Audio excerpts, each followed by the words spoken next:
Good morning, everybody. This is Bill Donahue. Good afternoon or good evening, wherever you're at, but it's morning here. And thanks for joining me on Discerning Truths. So I knew by adding Q in the title, I would get some unusual or new listeners today. But this is the original Q I'm talking about, not the Q that many of you are familiar with. It means the same thing, quell, right? But what we're talking about today is how the New Testament came to us. And I just want to explain to you, there's the current theory that's held in most seminaries, among most scholars today, is that Mark wrote his gospel first. But somebody else had written down the sayings of Jesus, the logia, his sayings, in a document that they call Q, okay? And then Matthew, when he wrote his gospel, used Mark, Q, and then he had another source called M, and he wrote his gospel. And then Luke does the same thing. He uses Mark's gospel, Q, and a source known as L. And that this is this four source hypothesis. And what I'm asking today and what we're looking at is, how does this stand up to criticism? Is this valid? I mean, the majority of scholars hold to it. Are they right? Are they wrong? Where did this idea come from? Who came up from it? What other beliefs did they hold? Is there a problem with it? So I took the Encyclopedia Britannica out for a basic definition here to help you. Because before there was a four-source hypothesis, there was a two-source hypothesis. And that's just a Mark and Q, okay? And it suggested that Matthew and Luke used Mark for both its narrative material as well as the basic structural outline and chronology, that Mark established the chronology of Jesus' life. And then Matthew and Luke used a second source called the Q to form, and that's German for quell or source. And that, I want you to notice, not extant. Okay, that means Q doesn't exist. There's no copy of it. There's no nothing. You can't go to 4chan and get a copy of Q. Okay, this is the original Q does not extant. And that was used for the sayings, the logia, that's found common in both, of the Gospels. So Mark and Q are claimed to be the main components of Matthew and Luke. In both Matthew and Luke, there is material that's peculiar to each of the Gospels, And this material is probably drawn from other sources, which may be designated M, material found only in Matthew's gospel, and L, material found only in Luke's gospel as a special source used by Luke. And this is known as the four document hypothesis that people now do. So this wasn't created by the early church. Okay, the two source hypothesis was in the 1800s by a couple of German scholars I'll talk to you about in a minute. And then B.H. Streeter from Oxford in 1925 modified the into the two source hypothesis into a four document hypothesis.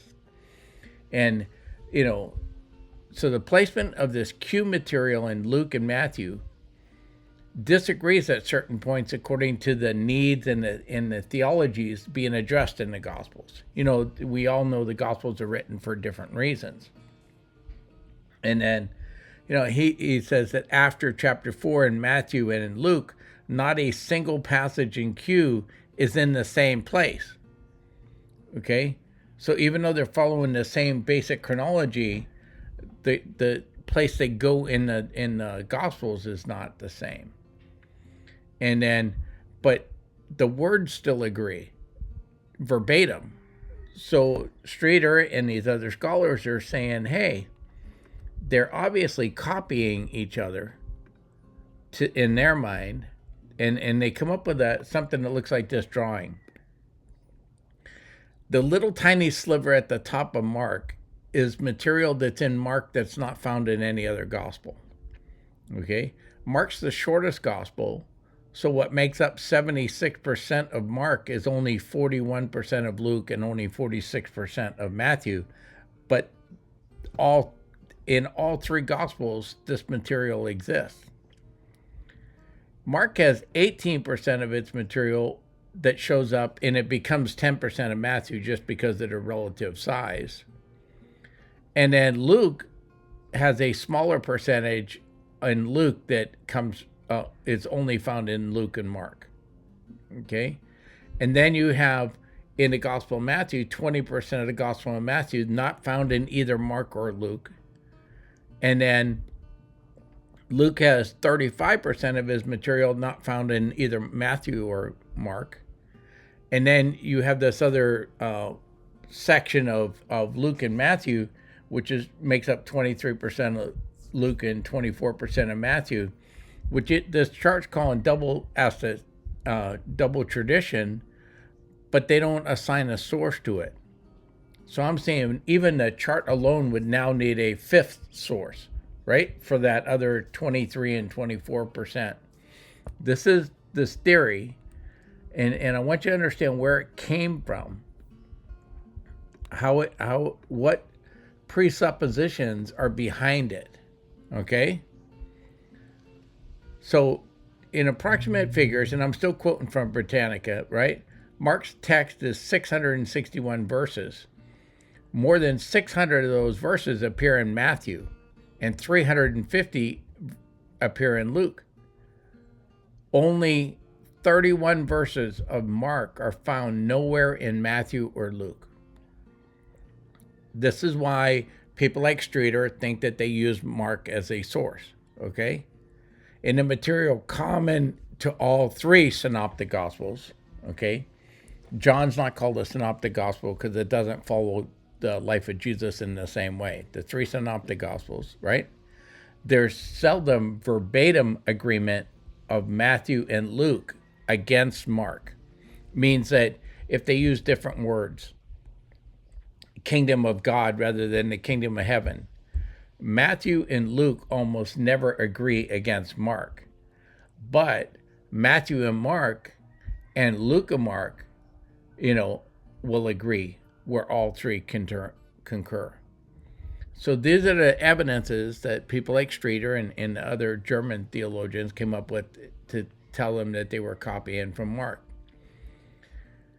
The postulated common sayings source of Matthew and Luke, this common sayings called Q, would account for much of the verbatim agreement of Matthew and Luke when they include sayings absent from Mark.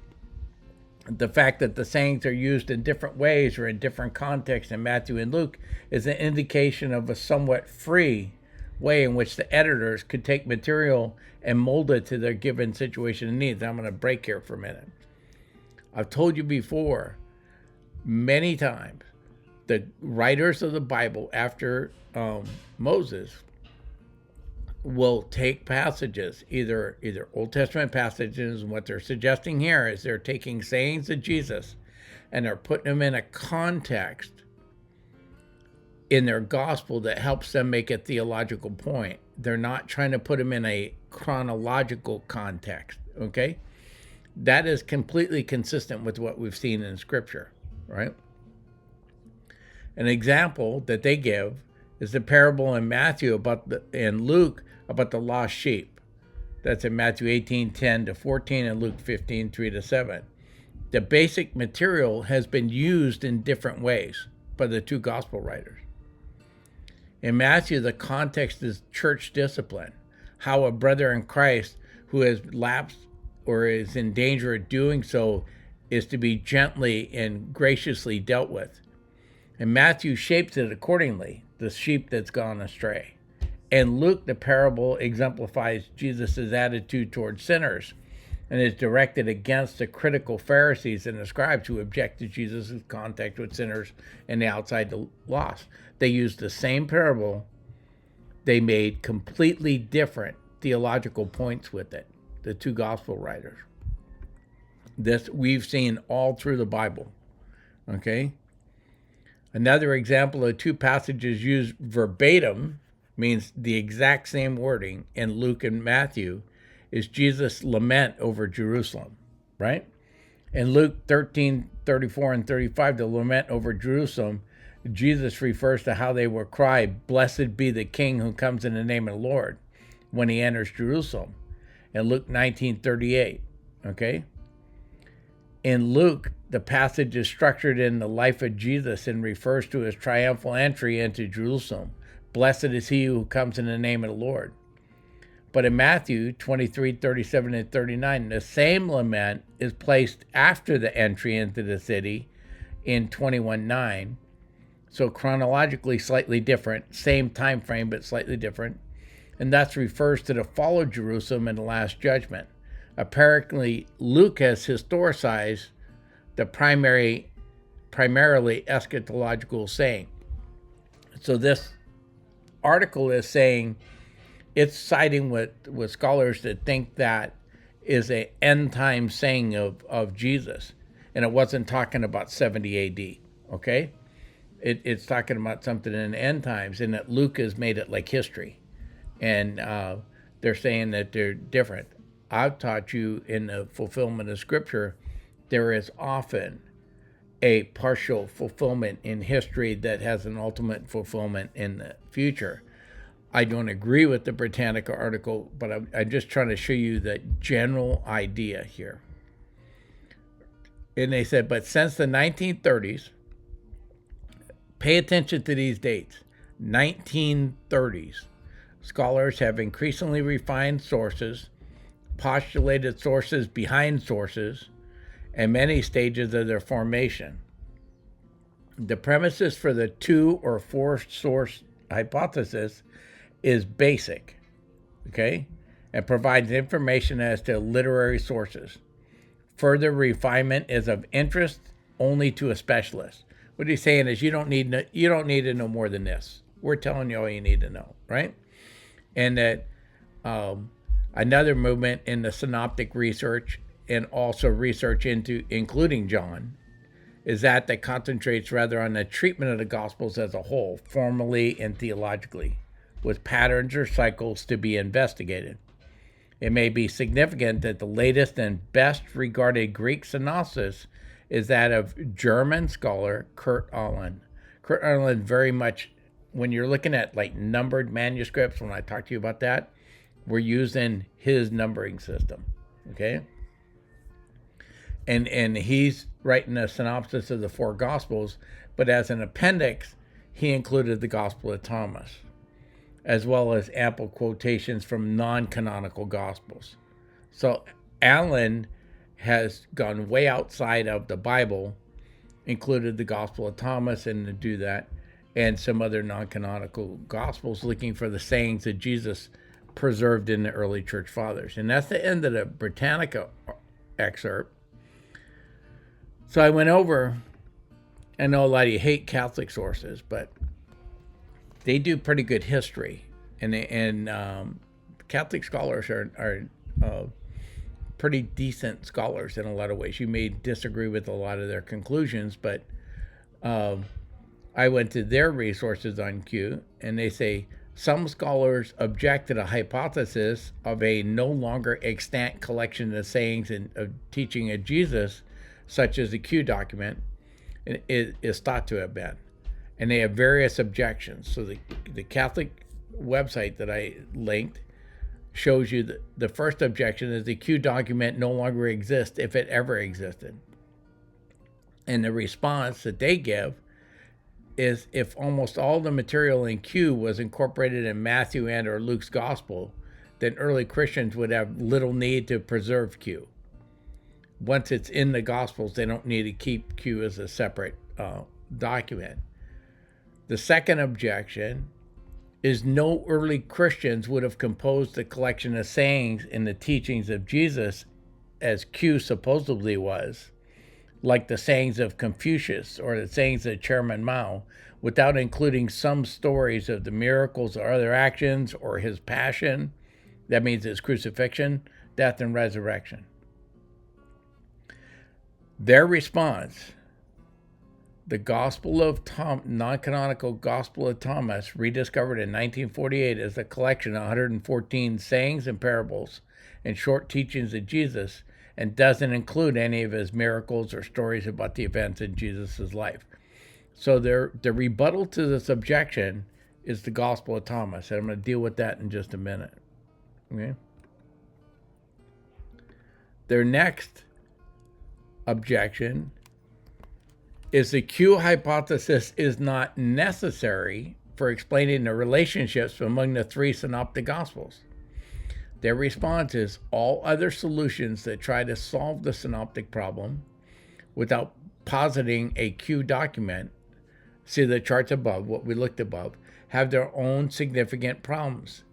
The details are too complex to be discussed. You're too stupid to know this. Okay, it's too complex to discuss on this webpage, but they're available in many textbooks and scholarly works.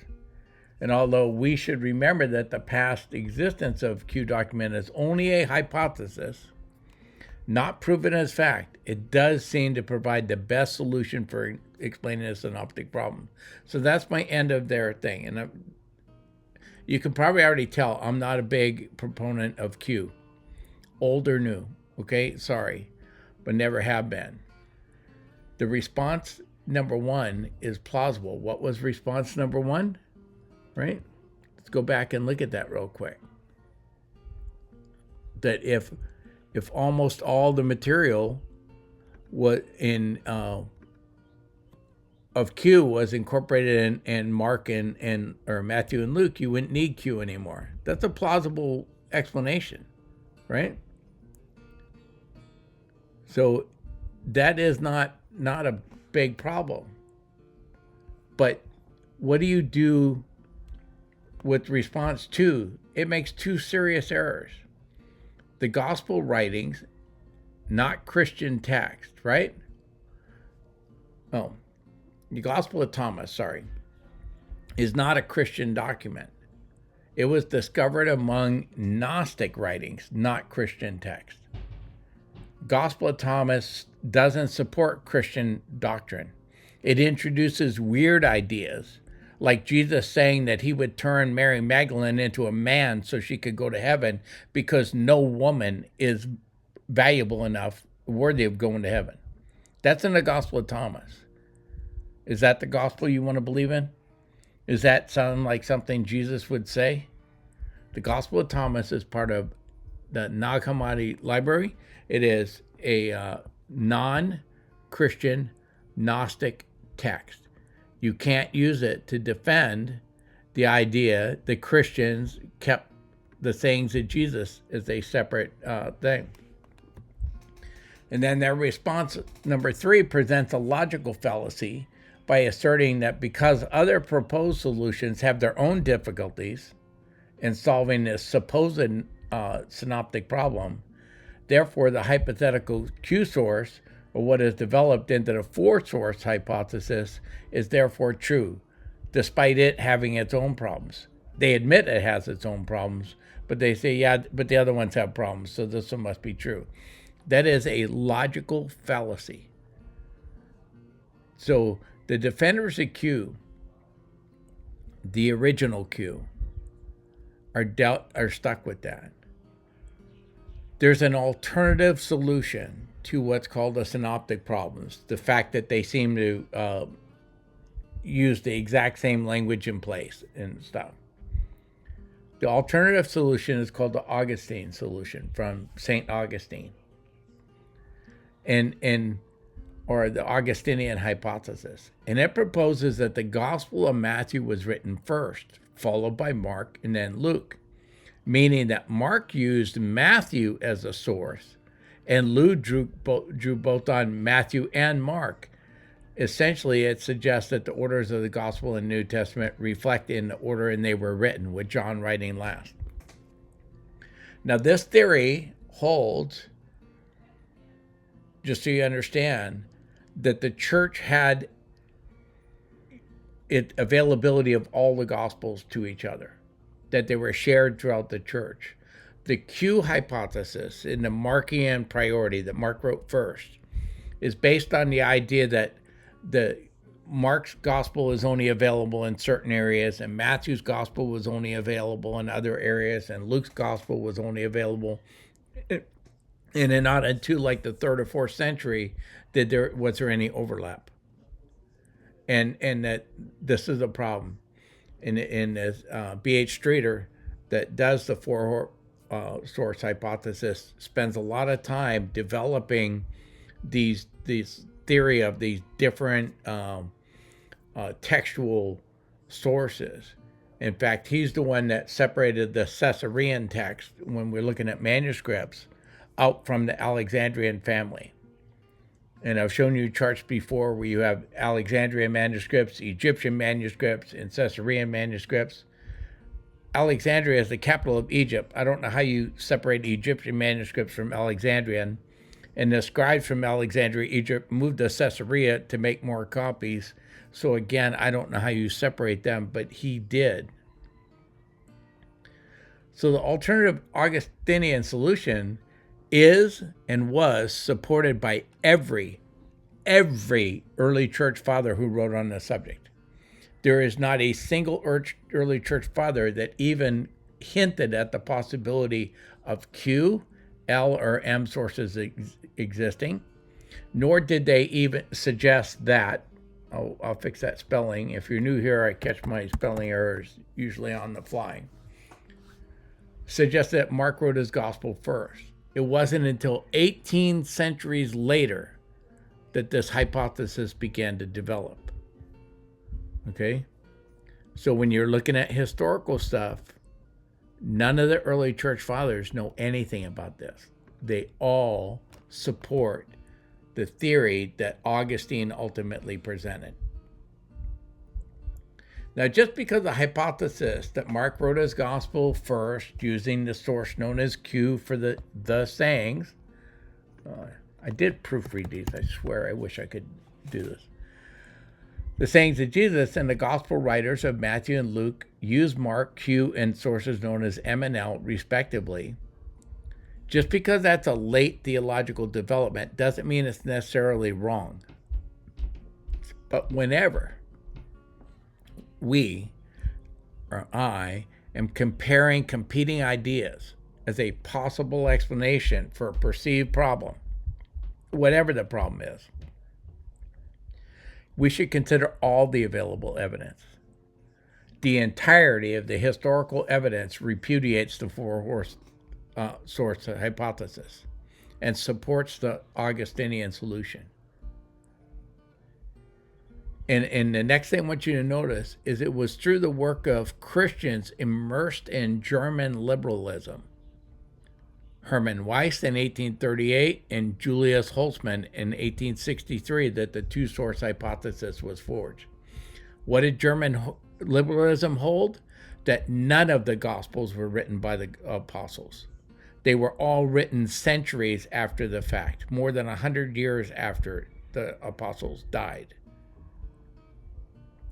This same stuff, this same idea in German liberalism is currently taught by the atheist Bart Ehrman, okay, when he's criticizing him. When you see videos of Bart out there telling you the apostles didn't write any of the Gospels, that comes out of German liberalism. That is the same school of thought that brought us this two-source hypothesis. That ought to be a red flag for you.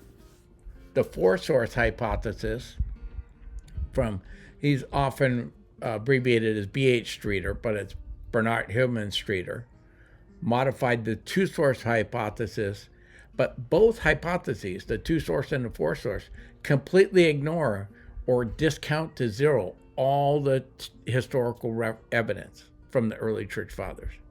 They just say they're wrong. The people that lived closest to the source, they're all wrong.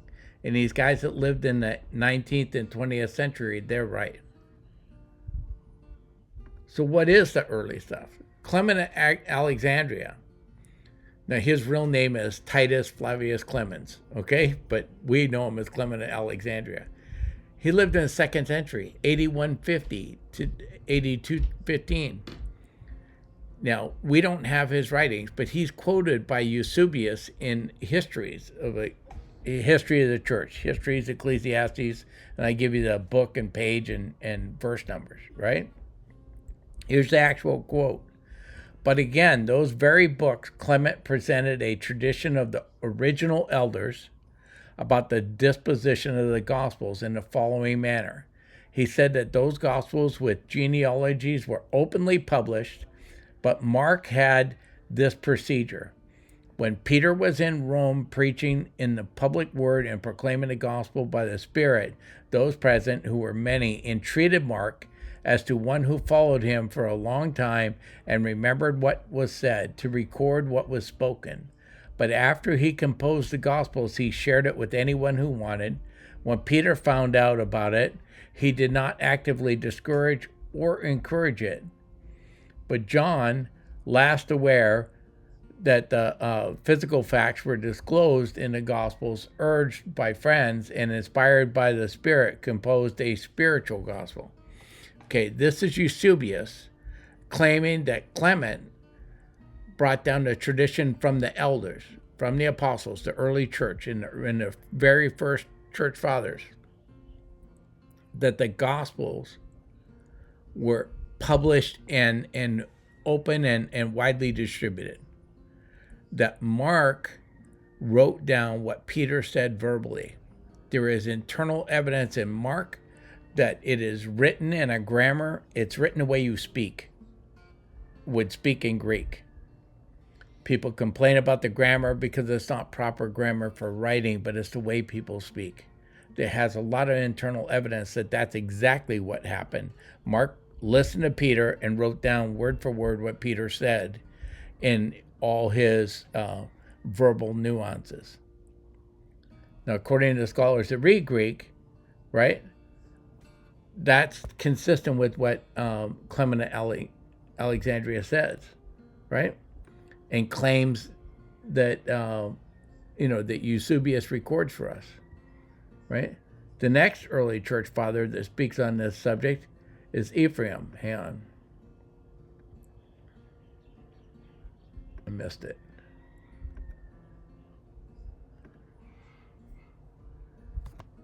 Ephraim Sirius, sometimes called Ephraim of Syria, right? And I give you the reference. Remember what I try to do different for you? Is I give you the sources so you can go check it up. You can go to the website on the early church fathers that I published last Friday, right? Put in these addresses and find this exact quote,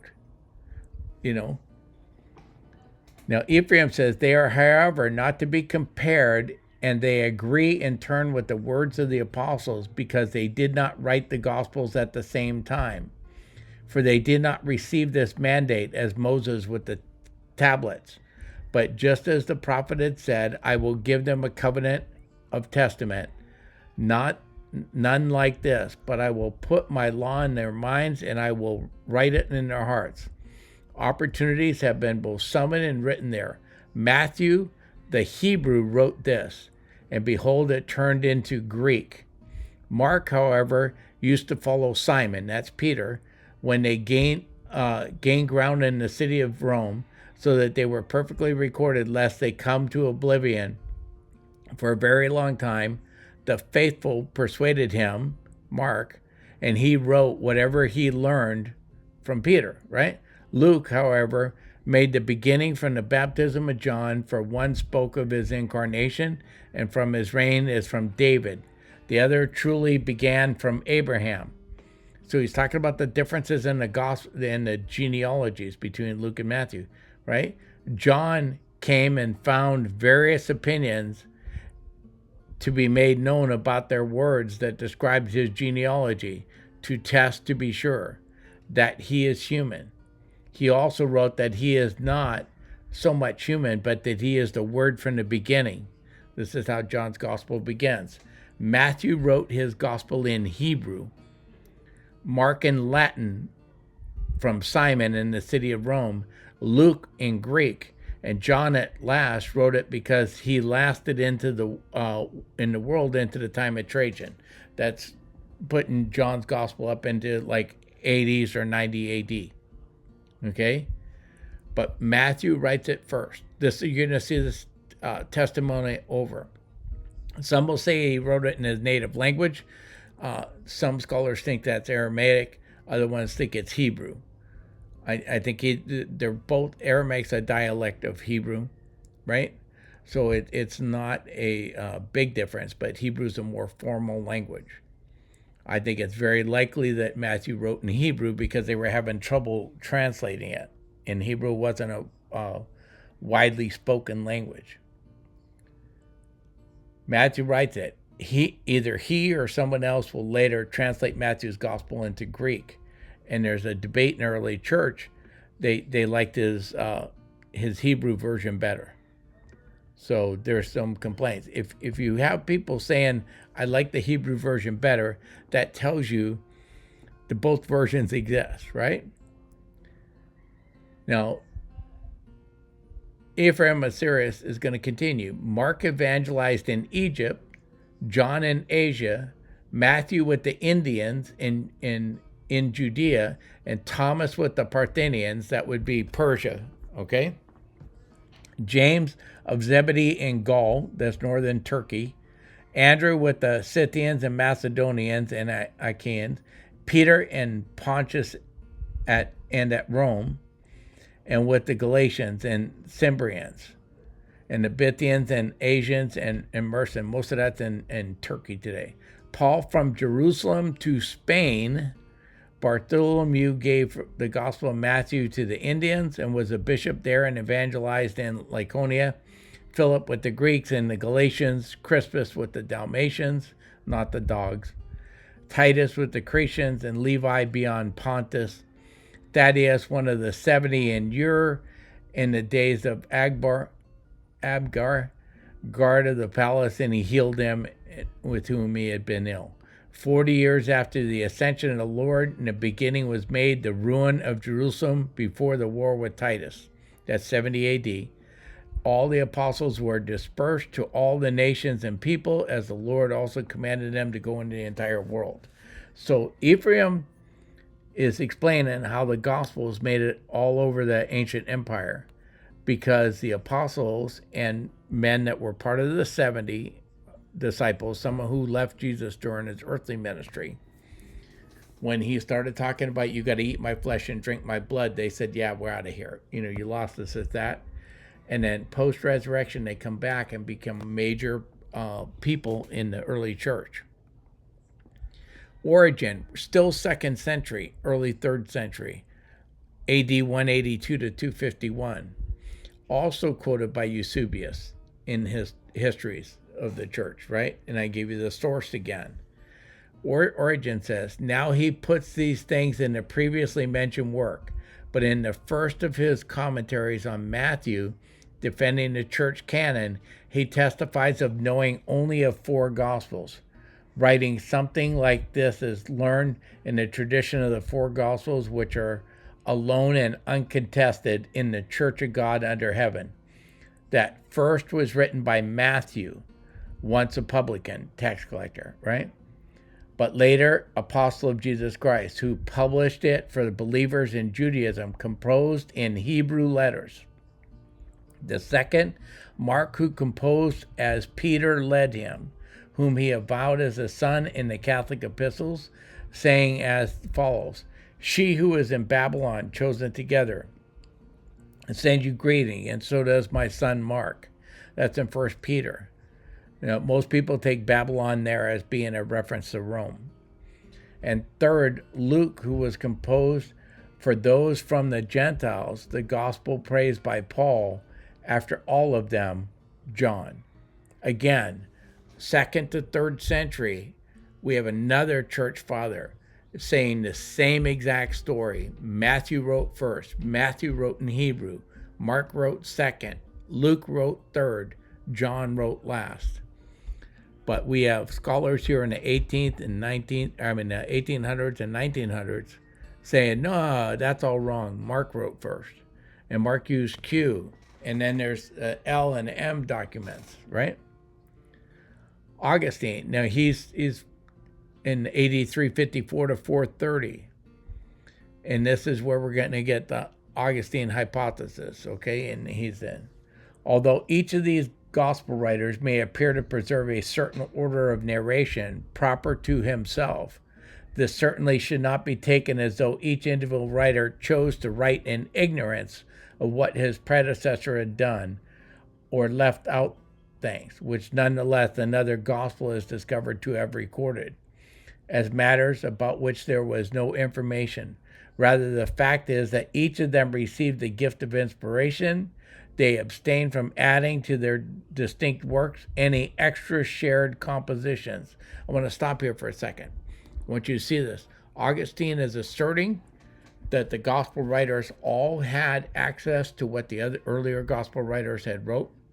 So that, and we see evidence of that also, that Peter had access to Paul's letters, because Peter calls Paul's letters scripture and says that Paul writes about tough things. This is consistent with history, right? What Augustine says. For Matthew is understood to have undertaken to construct a record of the incarnation of the Lord according to the royal lineage, to give account of his words and deeds as they relate to the present human life. He's explaining why Matthew wrote his gospel, right? Mark follows him closely and looks like his assistant and epitomizer.